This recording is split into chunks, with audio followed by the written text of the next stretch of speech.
Bismillahirrahmanirrahim. Assalamualaikum warahmatullahi wabarakatuh.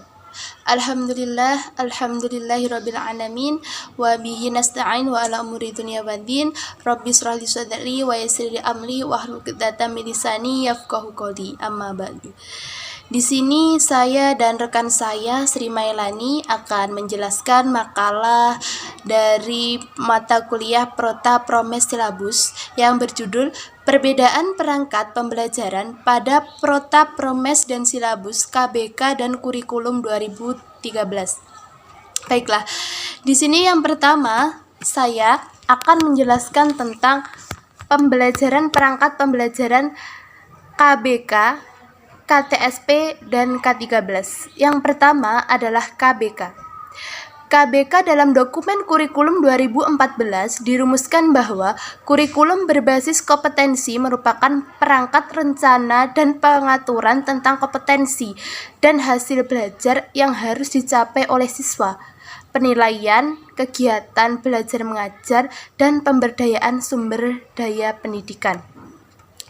Kurikulum berbasis KBK yaitu suatu konsep kurikulum yang menekankan pada pengembangan dan penguasaan kompetensi bagi peserta didik melalui berbagai kegiatan dan pengalaman sesuai dengan standar nasional pendidikan, sehingga hasilnya dapat dirasakan oleh peserta didik, orang tua, dan masyarakat, baik untuk melanjutkan pendidikan yang lebih tinggi dan memasuki dunia kerja. Selanjutnya adalah tujuan dari kurikulum KBK. Yang pertama adalah kurikulum berbasis kompetensi bertujuan untuk mempersiapkan gerakan muda untuk menjadi anggota masyarakat dunia yang memiliki kompetensi yang memadai. Yang selanjutnya adalah isi dari KBK.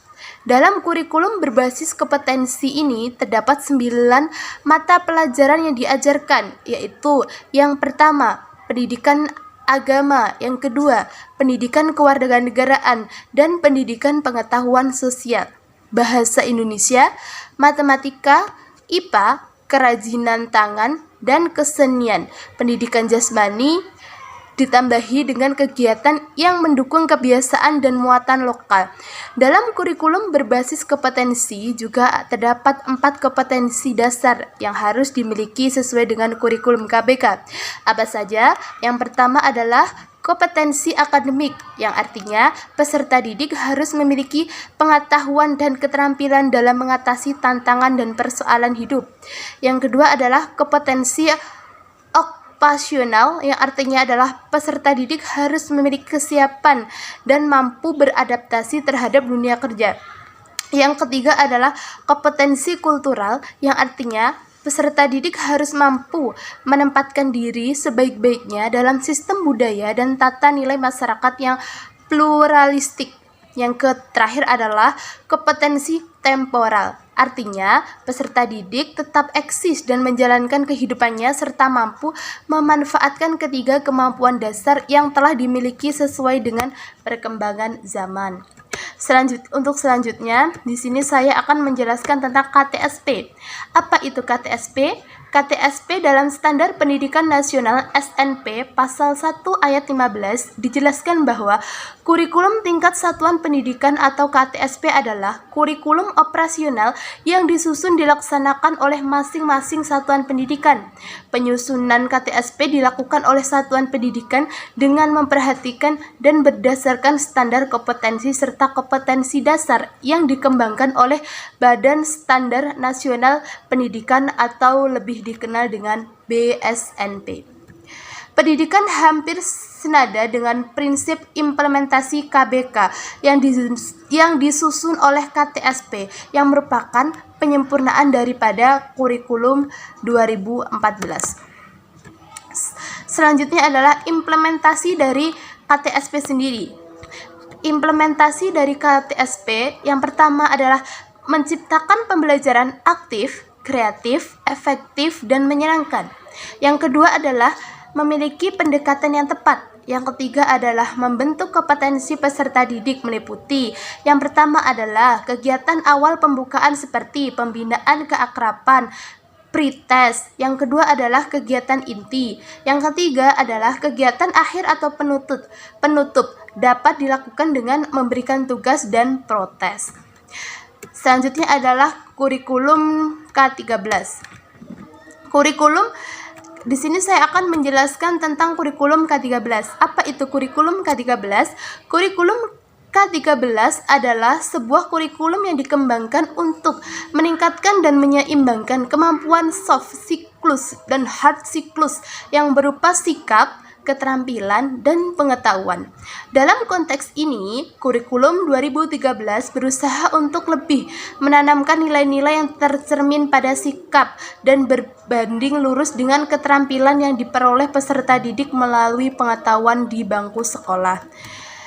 Adapun pendekatan-pendekatan pada kurikulum K13 itu yang pertama adalah pendekatan pembelajaran, yang kedua adalah pendekatan lulusan, yang ketiga adalah evaluasi kurikulum. Baik, mari kita lanjutkan pembahasan selanjutnya, yaitu tentang perbedaan antara KBK, KTSP, dan kurikulum 2013. Pembahasan yang pertama, kita akan melihat perbedaan antara KBK dengan KTSP. Dalam KBK, kurang operasional, sedangkan KTSP lebih operasional. Dalam KBK, guru cenderung tidak kreatif, sedangkan KTSP guru lebih kreatif. Dalam KBK, guru menjabarkan kurikulum yang dibuat Depdiknas, sedangkan KTSP guru membuat kurikulum sendiri. Dalam KBK, sekolah kurang diberi kewenangan untuk mengembangkan kurikulum, sedangkan KTSP sekolah lebih diberi keleluasaan untuk mengembangkan kurikulum. Dalam KBK, kurang relevan dengan otonomi daerah, sedangkan KTSP lebih relevan dengan otonomi daerah. Selanjutnya, perbandingan antara KTSP dengan kurikulum 2013. Dalam KTSP, mata pelajaran tertentu mendukung kompetensi tertentu.